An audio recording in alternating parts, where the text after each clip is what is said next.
If you ever see a lantern glowing alone at night, don't follow it.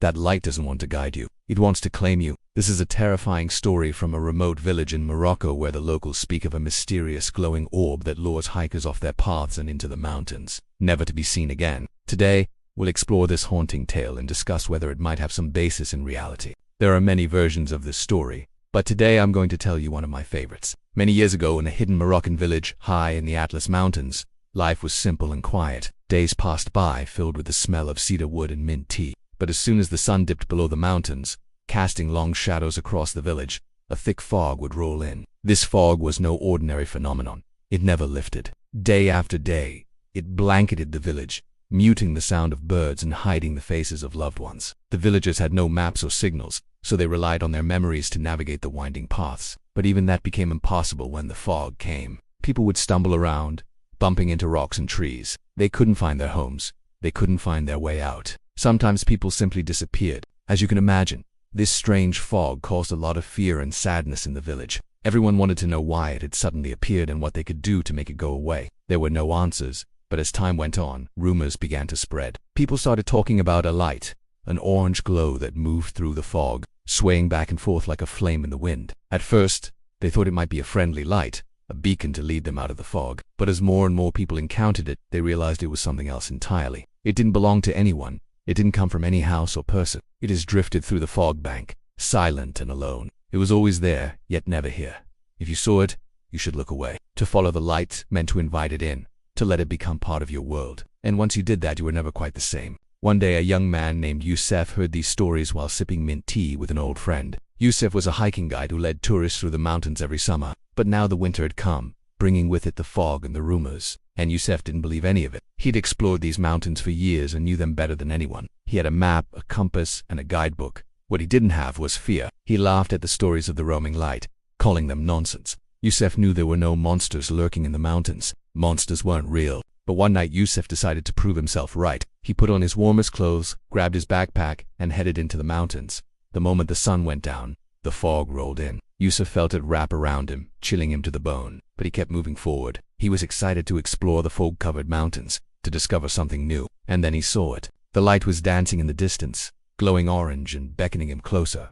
Youssef stopped in his tracks. Was this really the mysterious light everyone had been talking about? At first he thought maybe he should keep going. The light was far away and there was nothing to worry about. But then he realized his flashlight had died. The batteries were dead. The moment the fog hit them, they stopped working. And without the ability to see in front of him, Youssef felt fear creep up his spine. The woods grew colder and darker and he was completely alone. Then he saw it again, the light. It was closer now, peeking through the fog like a firefly in the night. Youssef knew he had two choices: turn back and try to find his way home through the fog, or follow the light and hope it led him out. He didn't want to spend the night in the fog, so he chose the light. At first, Youssef was relieved. Finally, someone else was out here. Maybe someone could help him. But the lantern stayed ahead of him and never got closer and never stopped. It kept moving, staying just out of reach, always just ahead. Youssef walked for hours, following the light until he finally realized he hadn't seen another human being. He wasn't following someone else's lantern. He was following a ghost. The deeper he went into the forest, the thicker the fog became. He couldn't hear anything. No birds, no wind, no other sounds except the crunching of leaves under his boots. The only thing he could see was the light. It floated in front of him, swaying gently, inviting him to come closer. And then Youssef saw it hover beside something. At first he couldn't tell what it was, but as he got closer he realized it was an old stone, one of many built by the Berber people centuries ago. The light danced around it, coming from somewhere inside.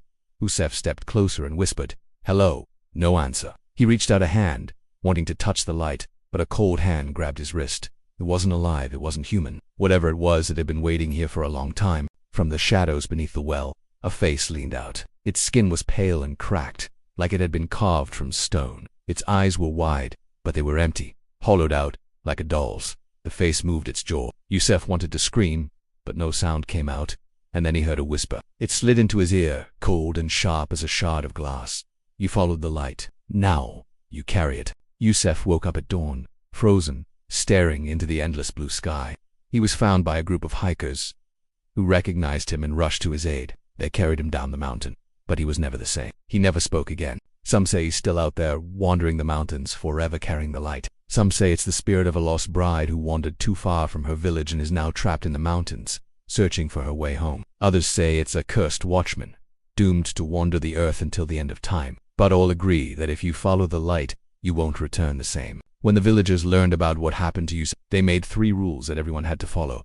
Don't enter the forest at night, especially when the fog rolls in. If you see the lantern, look away. Don't acknowledge it. Don't engage with it. And most importantly, if someone returns from the forest carrying the lantern, don't let them in. Don't let them tell their story. Years went by. The fog never lifted. And one day a famous filmmaker heard about the legend of the glowing light and decided to investigate. He wanted to capture the mystery on film to prove once and for all that there was a supernatural force at work in the mountains. He gathered his equipment and hiked to the edge of the village. As the sun set, he set up a camera, pointed it toward the forest and waited, watching as the fog rolled in and swallowed the light. The camera showed a pair of eyes gleaming in the darkness. A moment later, the orange glow appeared, bobbing up and down in the distance.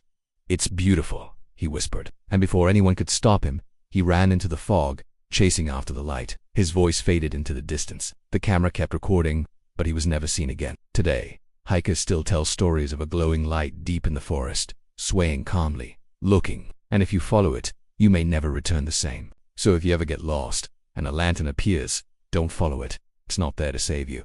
It walks alone. And it's looking for company. Do you believe in ghosts? Have you ever seen a ghost? Let me know in the comments below. And if you enjoyed this video, please leave a like and subscribe. I've been your host. Join us next time for more chilling tales, and remember, some doors are best left unopened.